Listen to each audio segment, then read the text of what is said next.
I feel uneasy and I don't know why. I'm a cop, and I've been on the force for years. My friend and I were patrolling when we got a call about a distress call from a house in a rural part of town.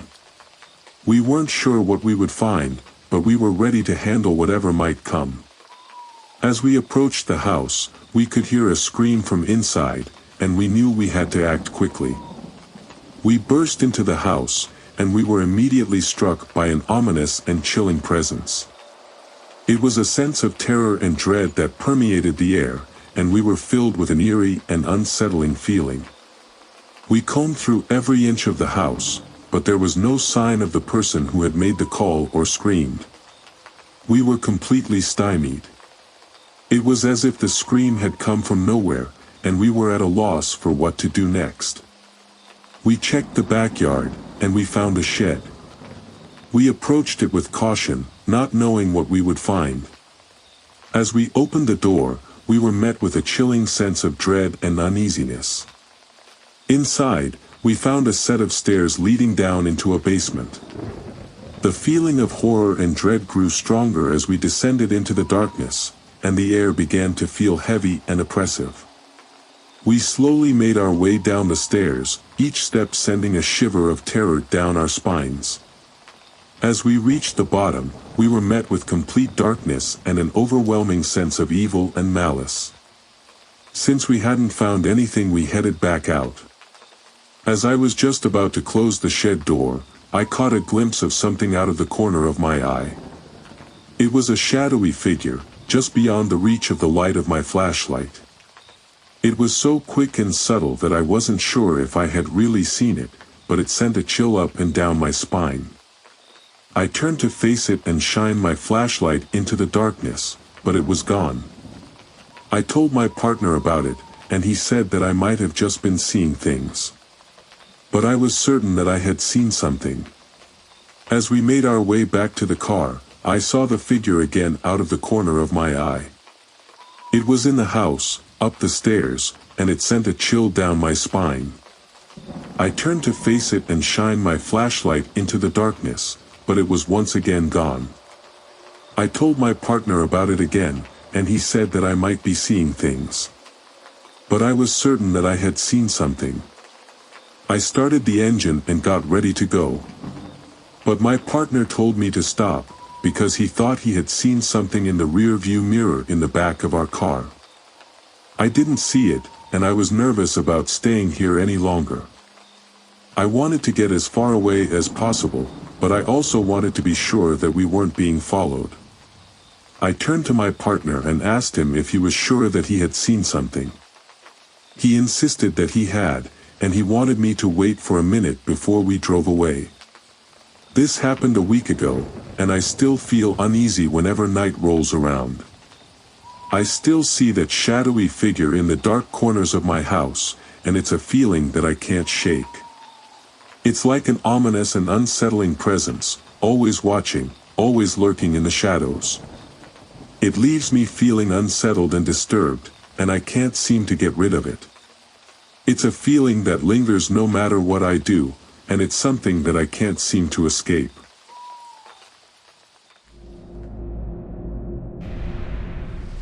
I, 32F, had a scary incident back when I was about 15 or 16. When I was in high school, there was this guy who hung out with my friend's circle in the mornings before first period began. He was kinda odd, and he had developed a bit of a crush on me. I wasn't one of the popular kids, and people didn't usually find me attractive. So if someone did like me, it was something I wasn't used to. So being an introvert, I kept to myself. But he would try to find a topic to talk with me about. I never fully interacted with him, nor considered him a friend. One day, I was home from school. I don't remember why I was home. I had gotten my first cell phone, so I didn't have many people on there. I then got a strange call, and I still think about this call to this day and what could have happened if I made a different decision. I didn't have the number saved to my phone, but I answered it anyways. On the other end was a guy's voice I didn't recognize. He said that he knew me and asked if I wanted to meet up and that I could take a bus to meet him. I asked who he was and he told me the name of the guy that had a crush on me. I got upset and asked how did he get my number, but he wouldn't say. He just kept trying to get me to meet up with him. I eventually hung up, and was angry at this point thinking someone gave him my number. The next time I see him at school, I angrily asked him how he got my number and why he tried to get me to meet up with him.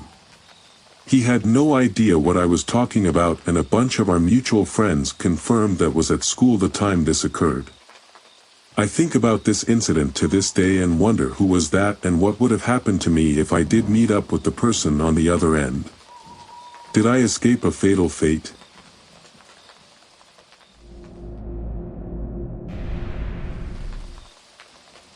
I finally found out where my old childhood photos were. I rob houses daily. I know it sounds back, but it's the only way I can pay for my dog's surgery. My job doesn't pay enough and I have to pay rent, but the story of my life doesn't matter right now. A few days ago I was robbing a mansion. The only thing I had was my big backpack and my cutter to protect myself from any danger I could find.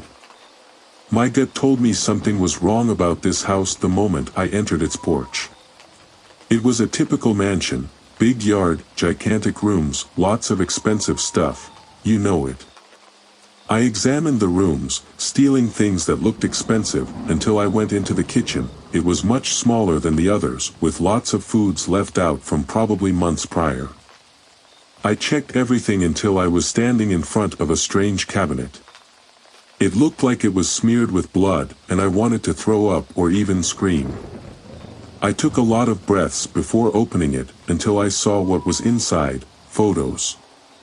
It could have been some normal cabinet with childhood photos of the owner, but when I looked at them from near, shivers went down my spine. What the dash? I stopped mid-sentence, covering my mouth. I waited a few seconds before releasing, putting my hand down. I gave them a few looks before I was completely sure those were my childhood photos.